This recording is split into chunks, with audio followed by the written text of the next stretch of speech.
क्रांतिकारी साथियों, सर्वविदित है कि कल विद्युत संशोधन बिल 2022 लोकसभा में पेश हुआ, लेकिन ये कोई आवश्यक नहीं था, क्योंकि ये निजीकरण की सोच समाप्त करना नहीं है, निजीकरण की सोच बढ़ाना है। लोगों ने इसका विरोध किया, जनप्रतिनिधियों ने भी इसका विरोध किया, कर्मचारी नेताओं ने भी इसका विरोध किया, किसान नेताओं ने इसका विरोध किया और हम भी सच्चे दिल से, क्योंकि हमारा संगठन की तो यह है कि हम भ्रष्टाचार को समूल रूप से मिटाकर और निजीकरण की सोच को बदलना। तो हम गवर्नमेंट से अपील करेंगे, राज्य सरकार, केंद्र सरकार सबसे अपील करेंगे कि ऐसा कोई निजीकरण का रास्ता न ढूंढें जिससे देश का नुकसान हो, जनता का नुकसान हो, कर्मचारी का नुकसान हो, क्योंकि राष्ट्रवादी सरकार है हमारी। राजनीतिक और राजनेता वही सही है जिसके राज्य में व्यक्ति खुशहाल हो। तानाशाही करना, भाई हमको तो बड़ा खराब लगा, भले प्रियंका जी अग्रसर हो गई हों, लेकिन हरीश रावत जैसे समझदार व्यक्ति को 74 साल की उम्र में इस तरह घसीटा गया, बहुत गलत हुआ। क्योंकि हमारे यहाँ लखनऊ यूनिवर्सिटी के साथ रहे, हमारे बड़े अच्छे बड़े भाइयों में से रहे हैं, कि इतना अत्याचार तो नहीं। भाई विरोध के लिए तो आदमी विरोध होगा, लोकतंत्र है, लेकिन तानाशाही कितना मतलब ये नहीं है सर कलम कर दो, घसीट के हाथ पर तोड़ दो, आंखें फोड़ दो, हार्ट फेल करवा दो। तो हम तो अपनी तरीके से हम समान नीति चाहते हैं कर्मचारियों के लिए, किसानों के लिए बेहतर विद्युत आपूर्ति चाहते हैं, उनकी व्यवस्था अच्छी लाना चाहते हैं, बेरोजगारों को रोजगार दिलवाने के लिए, हम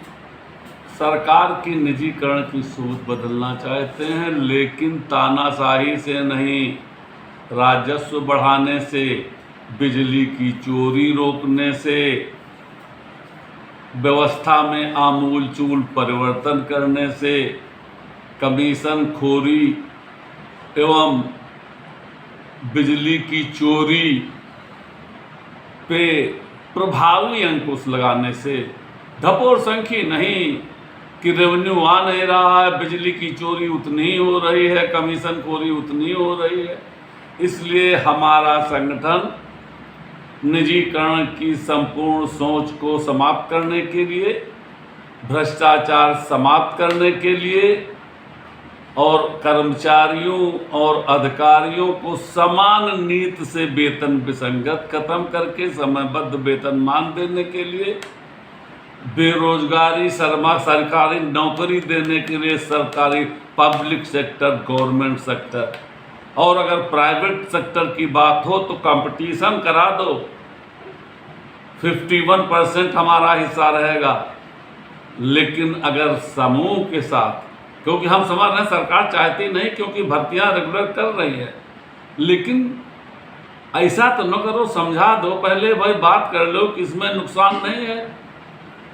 उसमें करिए। इसलिए हमारा पहला स्टेप जो चोरी रोको का अभियान का चल रहा था, कल धिक्कार दिवस है। काहे के लिए धिक्कार? भ्रष्टाचार न रोक पाने के लिए धिक्कार, चोरी न रोक पाने के लिए धिक्कार,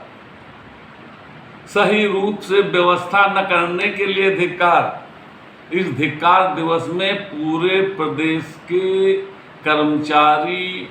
और हमारे समर्थक उपभोक्ता काली फीती बांधेंगे अपने बाजुओं पर, और भोजन काल के समय, क्योंकि हम नहीं चाहते हैं कार्य में बाधा पड़े, भोजन काल के समय नारेबाजी करके और उसी समय ये कहा जाएगा ये विधेयक वापस हो, या इस विधेयक पे कर्मचारी नेताओं से भी बहस हो जैसे वहाँ बहस हुई,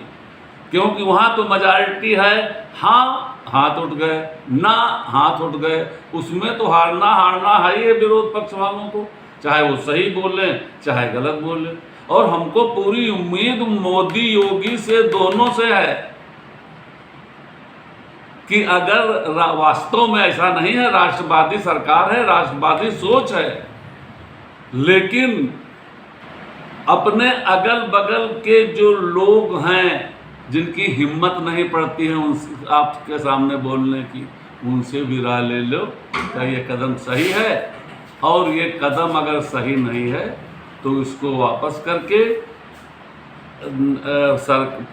सार्वजनिक क्षेत्र और सरकारी क्षेत्र ही में सब लोग रहें। और हम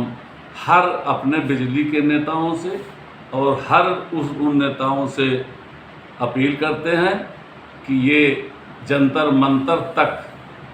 जब तक आहूत देने की तैयारी हमारा संगठन करे, हमारा साथ दें, जिससे हम सफल हो सकें, तानाशाही रवैये के खिलाफ हम अपनी बात रख सकें और जनता को है शाही न्याय दिला सकें। हमारी पूरी उम्मीद है हमको आप कल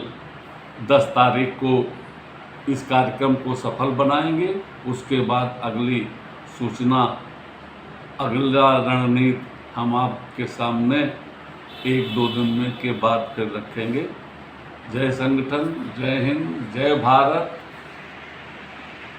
जय क्रांति।